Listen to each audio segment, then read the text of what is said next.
ഈ ജയിലിലേക്ക് പോയ CPM-ന്റെ നേതാക്കന്മാർക്ക് ഒരു വിചാരമുണ്ടായിരിക്കും, മറ്റു പല കൊലക്കേസിലെയും പ്രതികൾ അനുഭവിക്കുന്നത് പോലെയുള്ള ജയിലിനകത്ത് അത്യാധുനികമായ എല്ലാ പ്രിവിലേജോടുകൂടിയും കഴിയാമെന്ന്.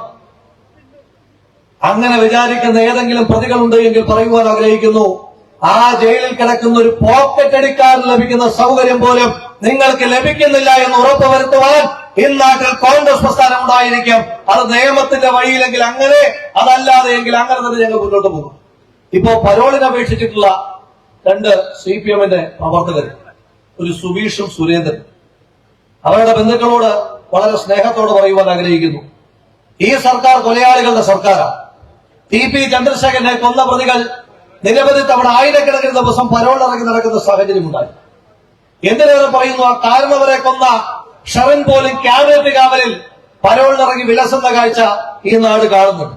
പക്ഷേ അങ്ങനെ പരോളിന് ഇറങ്ങാമെന്നോ, അങ്ങനെ പരോളിനിറങ്ങിയാൽ സ്വൈര്യമായി നടക്കാമെന്നോ ഒരു സുബീഷും ഒരു സുരേന്ദ്രനും വിചാരിക്കേണ്ട എന്ന കൃത്യമായ താക്കീത് കൂടിയാണ് ഈ അവസരത്തിൽ തരുവാൻ ആഗ്രഹിക്കുന്നത്. പ്രിയമുള്ളവരെ, നമ്മുടെ അനശ്വരരായ രക്തസാക്ഷികൾ പ്രിയപ്പെട്ട ശരത്തും കൃപീഷും, ആ ചെറുപ്പക്കാർ ഈ നാടിനെ കുറിച്ച് ഓർക്കുമ്പോ, ഈ നാട്ടിലെ കോൺഗ്രസ് പ്രസ്ഥാനത്തെ കുറിച്ച് ഓർക്കുമ്പോ ഒരു എളിയ യൂത്ത് കോൺഗ്രസിന്റെ പ്രവർത്തക എന്ന നിലയിൽ വലിയ അഭിമാനബോധമാണുള്ളത്.